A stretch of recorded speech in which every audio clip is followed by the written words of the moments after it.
Assalamualaikum warahmatullahi wabarakatuh.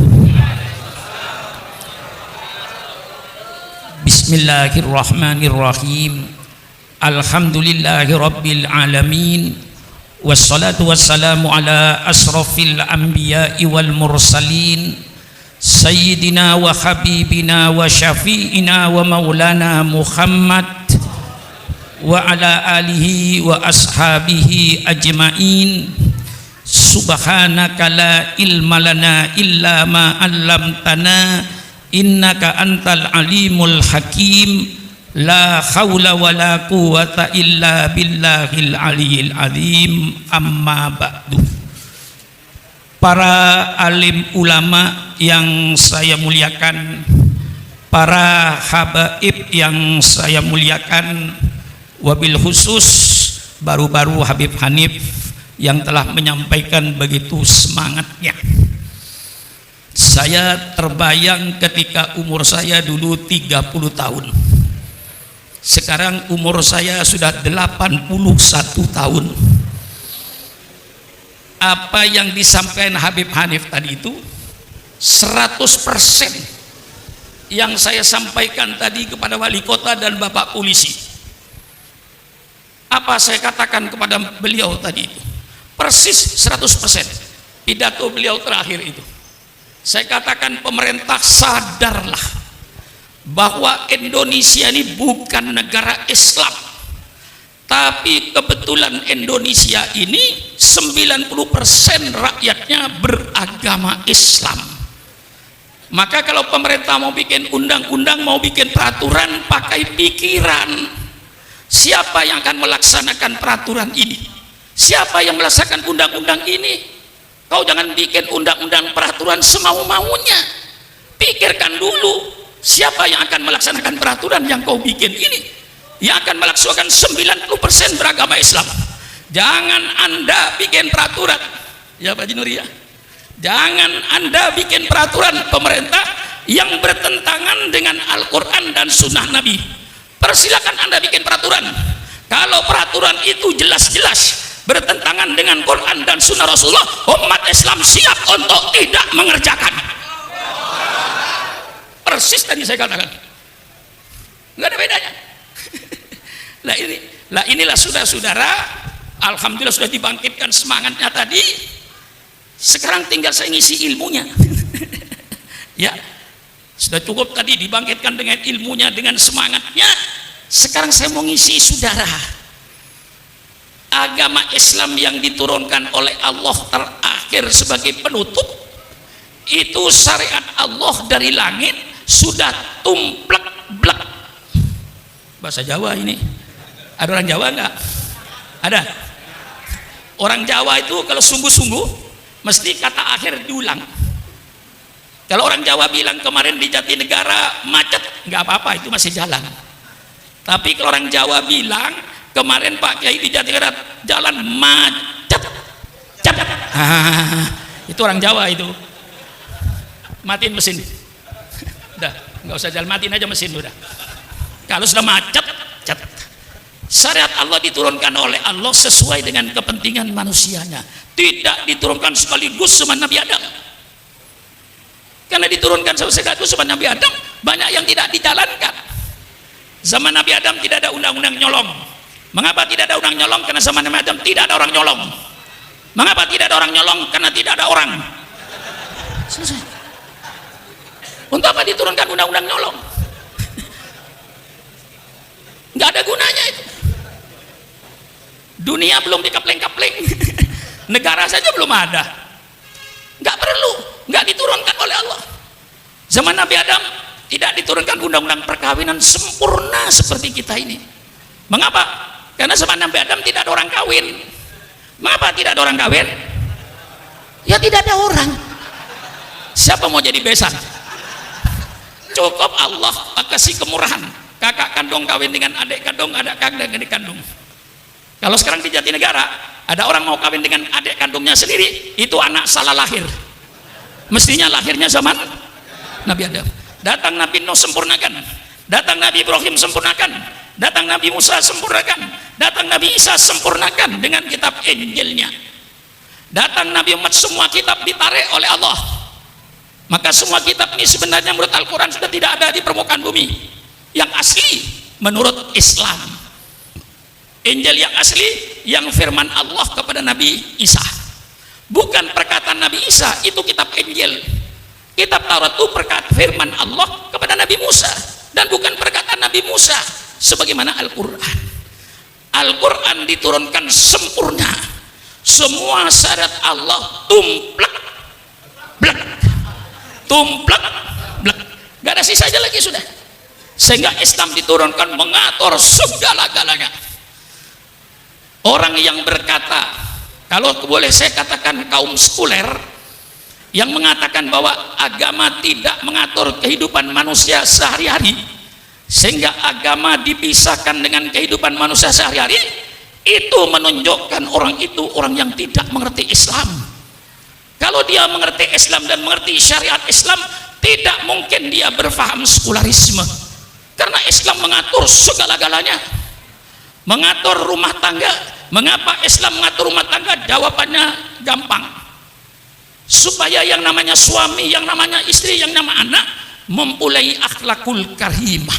Maka Islam bicara rumah tangga, bagaimana kewajiban suami, kewajiban istri untuk membentuk anggota rumah tangga berakhlakul karimah. Innama bu'itsu liutammima makarimal akhlak.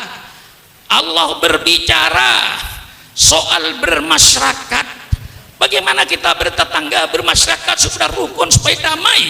Kembalikan kepada ajaran Islam, mesti rukun, mesti damai. Tetangga dengan tetangga mempunyai akhlakul karimah. Mangkana yu'minu billahi wal yaumil akhir falyukim jarahu. Subhanallah. Mengapa Islam bicara soal bermasyarakat? Supaya anggota masyarakat itu bermoral, berakhlak. Islam berbicara soal pertanian. Mengapa Islam bicara soal pertanian? Supaya petani-petani itu berakhlak Islam.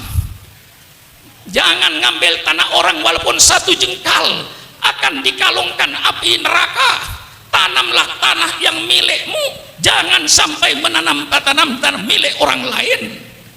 Nanti setelah panen apa kewajibannya? Lihat fakir miskin. Itulah sebabnya Islam bicara soal pertanian, supaya petani-petani itu berakhlak, bermoral. Mengapa Islam bicara ekonomi?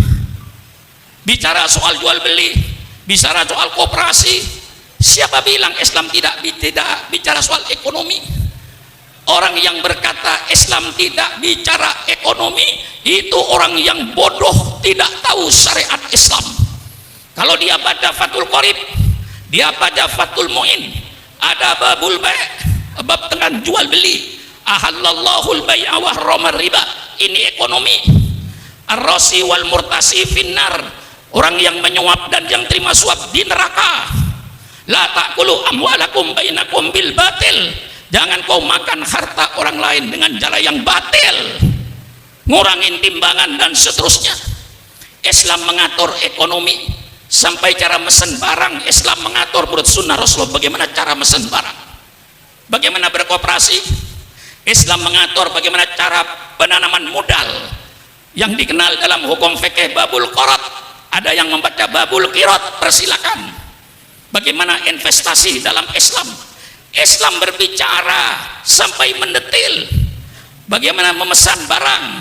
Ya guys, sekarang ini ada online, ada syarat-syarat yang memesan, namanya babus salam. Bagaimana kita memesan barang, syaratnya bagaimana, pembayarannya bagaimana. Persilakan baca Fathul Qorib, Fathul Mu'in. Jadi kalau ada tokoh Islam berkata bahwa Islam tidak mengatur kehidupan manusia sehari-hari, itu keluar dari orang-orang yang bodoh dan tidak mengerti syariat Islam. Paham? Paham? Mestinya saya sudah tidak pidato begini. Dulu 40 tahun yang lalu saya begitu pidato begini. Tapi kalau sudah Islam dikutik-kutik, saya katakan jangan membangunkan macan tidur. Saya sudah tidur sebenarnya karena tua. Tapi jangan coba-coba Islam itu dipermainkan. syukuran akan tampil sebagaimana dulu ketika umur 20 tahun 30 tahun tangan saya masih mampu untuk nunjuk-nunjuk. Kalau ini sudah menyangkut soal Islam, jadi orang yang berkata Islam tidak mengatur ekonomi, tidak mengatur politik, itu orang yang bodoh Islam.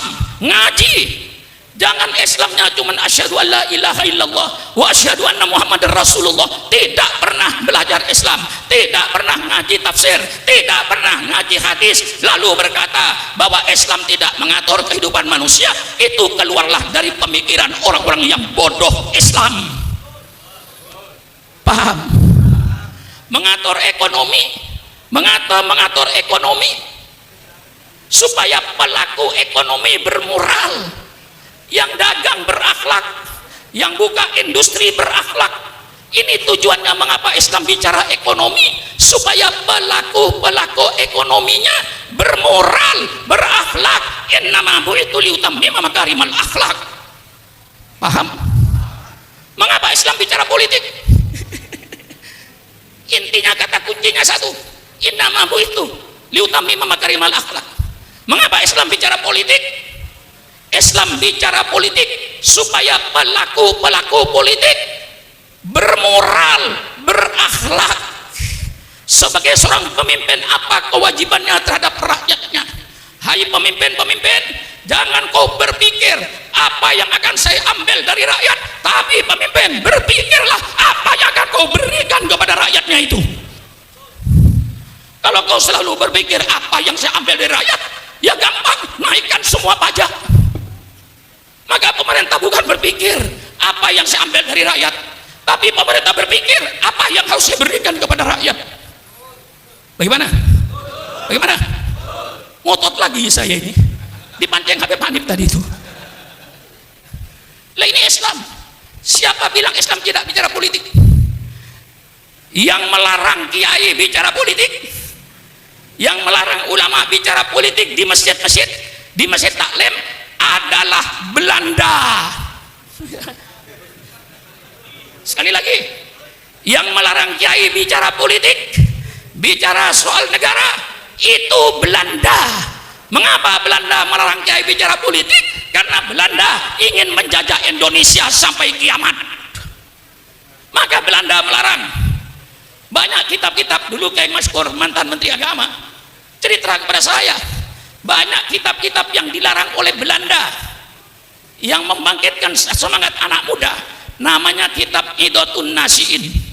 Ya Kiai, masih ingat kitab Idotun Nasiin? Kitab Idotun Nasiin ini membangkitkan generasi muda. Kitabnya sekarang masih ada.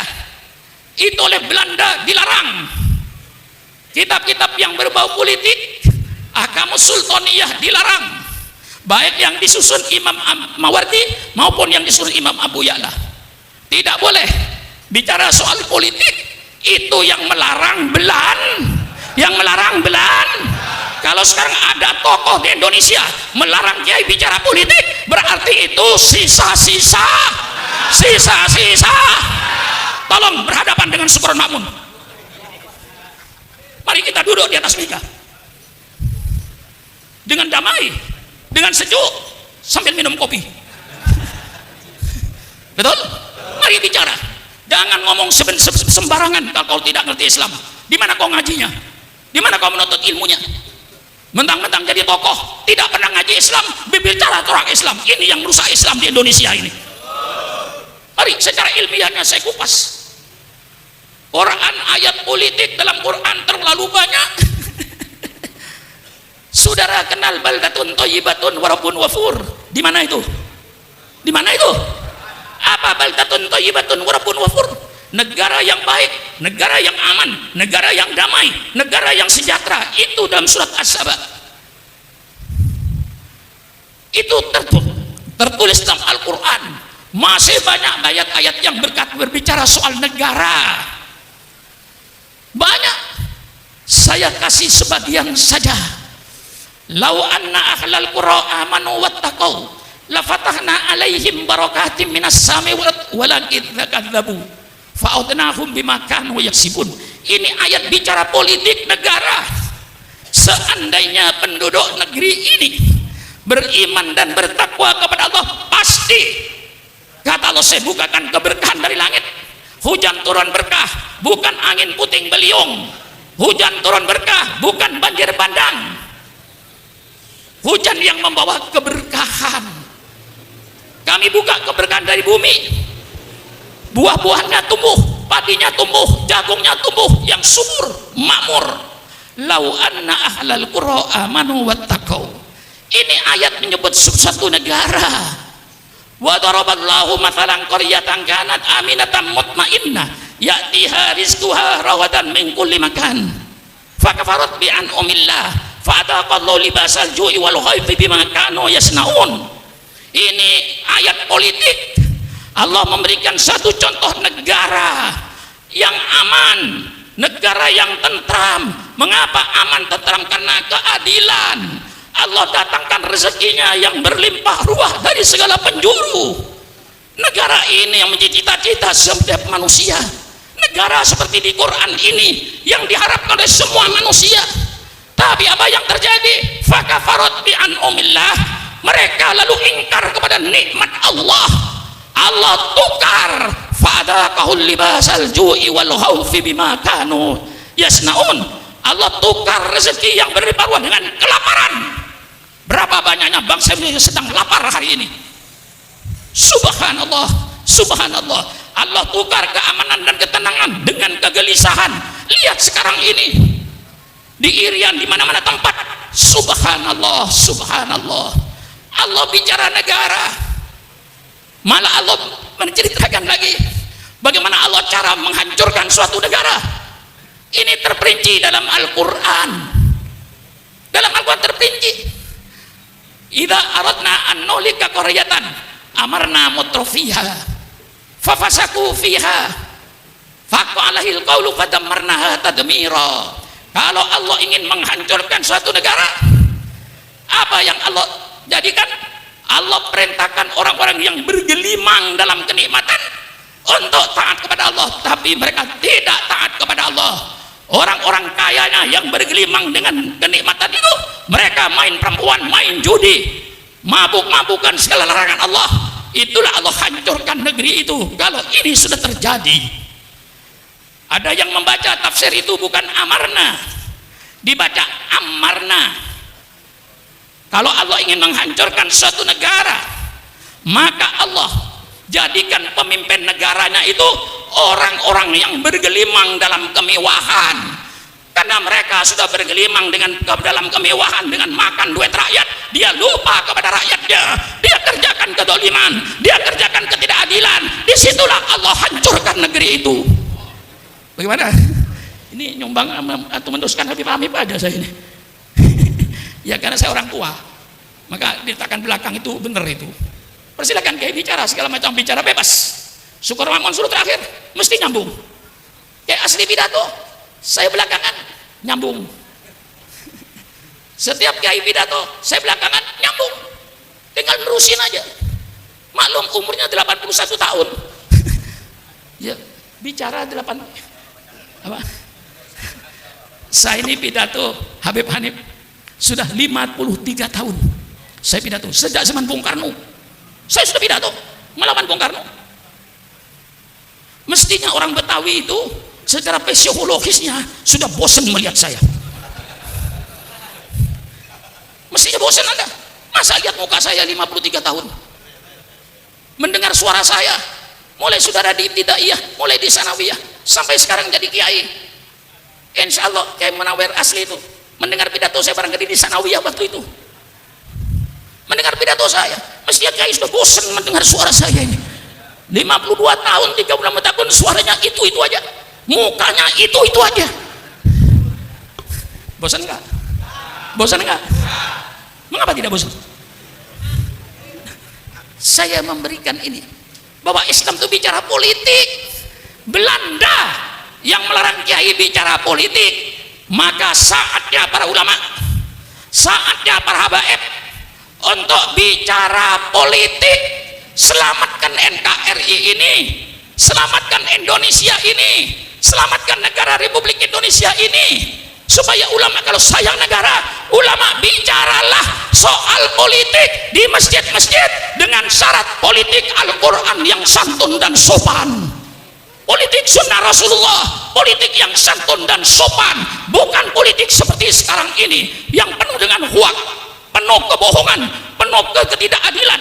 Mari kita bikin politik yang sopan, politik yang santun, kembali politik yang sopan, politiknya Al-Qur'an.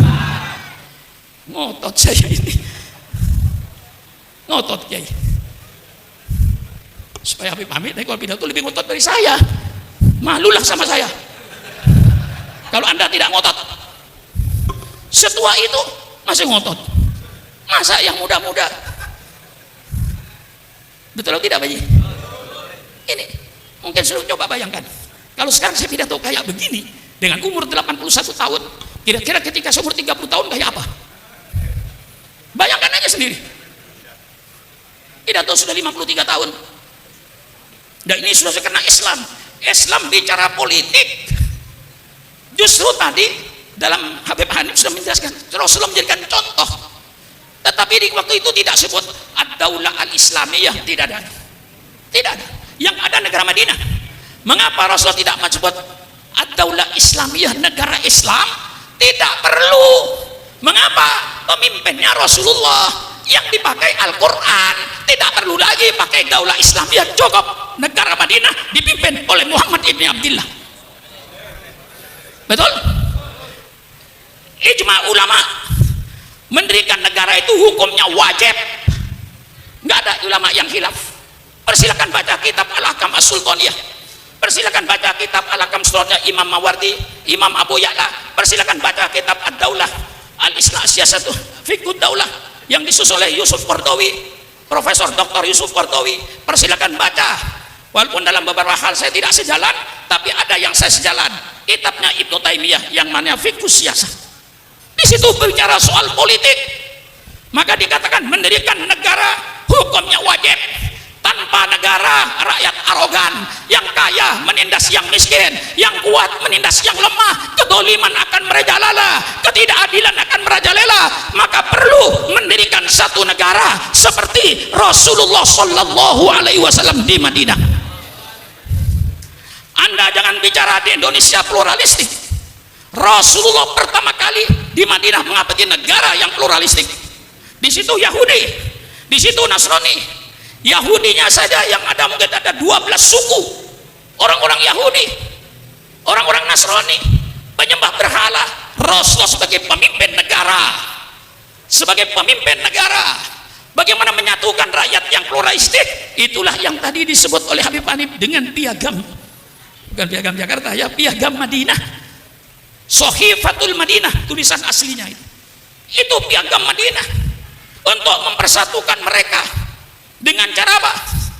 Ya banyak pasalnya, itu mungkin ada 25 pasal itu Habib kalau dibaca semua, tapi sambil intinya, substansinya. Orang Yahudi bebas dengan agama Yahudinya, menjalankan agamanya. Orang Kristen dibebaskan menjalankan agamanya, tidak diganggu. Mari kita bersaudara. Kalau ada musuh dari luar, kita bersatu antara Yahudi dengan Islam melawan musuh dari luar.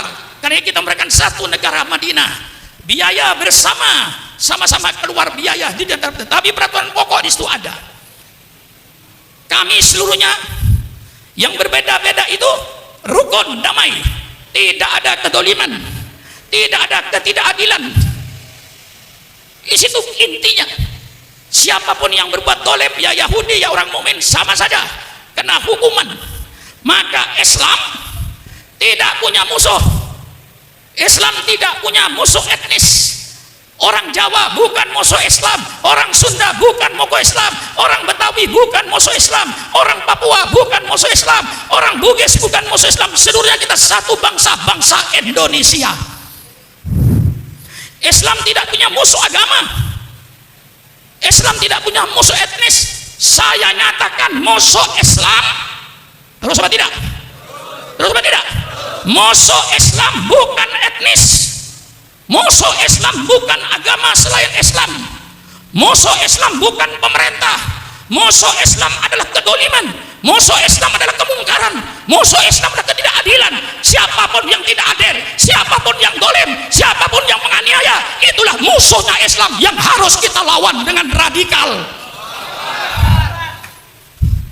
Ini saya termasuk radikal nggak kira-kira? Saya tergantung Habib Anik yang ngomong.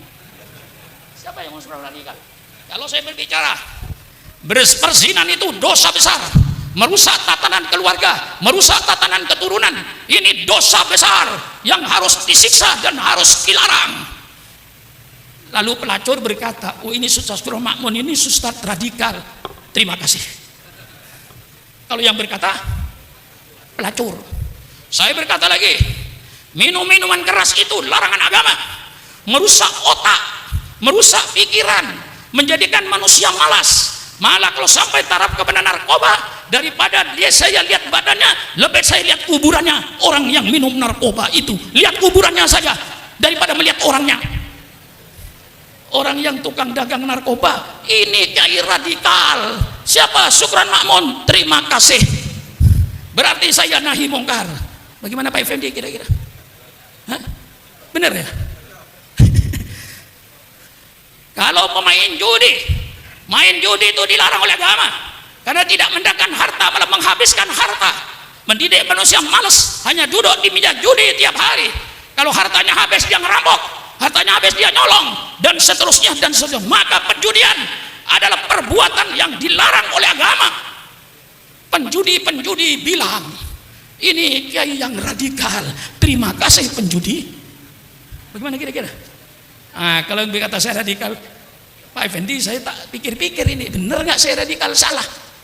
Kalau yang berkata radikal orang yang dolim, orang yang pengkhianat negara, dikatakan seorang radikal, terima kasih. Berarti saya manusia yang amar ma'ruf nahi mungkar. Betul apa tidak? Betul apa tidak? Mengapa ijma ulama bikin negara wajib? Karena dua hal menurut Imam Ghazali. Pertama, mengapa negara wajib didirikan? Yang pertama, hifdzuddin, untuk menjaga agama. Negara wajib menjaga agama. Agama diperkuat, jangan diperlemah, jangan membuat perpecahan dalam agama. Satukan agama itu, jangan dibikin pecah belah. Karena dengan kuatnya agama akan kuatlah moral bangsanya. Hancurnya agama, hancur moral bangsanya. Betul? Alhamdulillah kita hidup dalam negara republik berdasarkan Pancasila, ketuhanan yang Maha Esa. Ada kata ketuhanan Maha Esa, maka negara republik wajib menjaga agama Islam, wajib menumbuhkan agama Islam. Jangan sampai umat Islam pecah belah. Kesatuan Islam dijaga oleh pemerintah supaya jangan pecah belah, karena nanti akan menentukan moral bangsanya. Bagaimana? Ngotot juga saya ini Pak. Yang kedua, mengapa kita wajib mendirikan negara? Ijma. Kedua, siasat dunia, politik dunianya, politik ekonominya diatur oleh negara, industrinya diatur oleh negara, pertaniannya diatur oleh negara, sehingga rakyat subur makmur, keadilannya dijaga oleh negara, sehingga rakyat hidup makmur, rukun, damai, adil. Islam punya konsep. Nah, apa bentuk negara? Ini biar tuntas sekali. Apakah Islam menentukan bentuk negara? Tidak. Rasulullah berkata, "Wa ma kana min amri dunyakum wa ma kana min amri dinikum fa ilayya. Wa ma kana min amri dunyakum fa antum a'lamu bi muri udunyakum." Kalau soal agama, kembalilah kau pada saya, kata Rasulullah. Kalau urusan dunia, barangkali kau lebih tahu daripada saya. Islam tidak ngurusi bentuk negara. Mau republik kayak Indonesia, persilakan, itu kesepakatan bangsanya. Mau bentuk kerajaan kayak Saudi, persilakan, kesepakatan bangsanya. Mau bentuk kesultanan kayak Brunei, persilakan. Mau bentuk khilafah, persilakan. Khilafah itu tidak salah. Khilafah itu salah satu sistem bernegara. Salahnya, mengapa dia membuat khilafah kok di Indonesia berdasarkan republik? Tentu melawan bangsa Indonesia. Sama dengan saudara pergi ke Saudi sana, robah kerajaan Saudi menjadi Republik Saudi, insya Allah tengah malam kau hilang. Bukan berarti republik ini salah. Sama saja saudara bikin komplotan. Republik Indonesia mau dirubah kerajaan Indonesia, tentu saudara dilarang. Mau khilafah, mau republik, mau kerajaan, mau kesultanan, urusanmu. Yang penting inti dalam Islam substansinya, apapun bentuk negaramu, yang penting laksanakan perintah Allah, jauhi larangan Allah. Mau republik, mau kerajaan, mau kesultanan, mau khilafah, yang penting perintah Allah laksanakan, larangan Allah jauhilah. Itulah intinya, substansinya kita bernegara, menjalankan perintah Allah, menjauhi larangan Allah. Jelas? Jelas. Kita milih republik ya persilakan. Yang penting dalam republik ini perintah Allah jalankan, larangan Allah jauhi. Yang namanya khalifah, yang namanya presiden, yang namanya raja, yang namanya sultan, itu sekedar nama. Semuanya adalah pemimpin negara. Khalifah pemimpin negara, presiden pemimpin negara, raja pemimpin negara, sultan pemimpin negara. Apapun bentuk negara ada, yang penting perintah Allah laksanakan, larangan Allah jauhi. Itulah perintah Allah bikin negara. Bagaimana? Hah? Betul? Untuk menuju, saya kan warga negara kan ya? Hah? Syukran Mamun orang Indonesia, bangsa asing. Hah? Syukran Mamun selaku warga negara Republik Indonesia ingin menyumbangkan pikiran terbaiknya untuk Indonesia. Boleh apa tidak? Boleh apa tidak? Saya ulang sekali lagi, Syukran Mamun sebagai warga negara Republik Indonesia, saya ingin menyumbangkan pikiran terbaik saya untuk negara saya, untuk bangsa saya, untuk menyelamatkan negara saya. Boleh apa tidak? Kalau boleh saya sumbang. Tegas saja. Ini sumbangan saya kepada pemerintah saya yang saya cintai. Kalau ingin mewujudkan baldatun thayyibatun wa rabbun ghafur, ada 4 pilar dalam bernegara. Wah, serem ngajinya hari ini. Serem ngajinya ya. Ya Pak Effendi. Ada 4 pilar untuk menuju baldatun thayyibatun wa rabbun ghafur. Yang pertama, saya baca dalam tata cara yang tadi disebut oleh Habib Hanif dalam bukunya Pemerintahan Umar Ibni Abdul Aziz.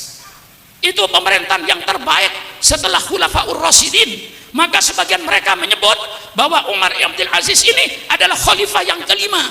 Dari bagusnya kepemimpinan beliau, dalam buku beliau yang saya baca, untuk menuju baldatun thayyibatun wa rabbun ghafur ada 4 pilar.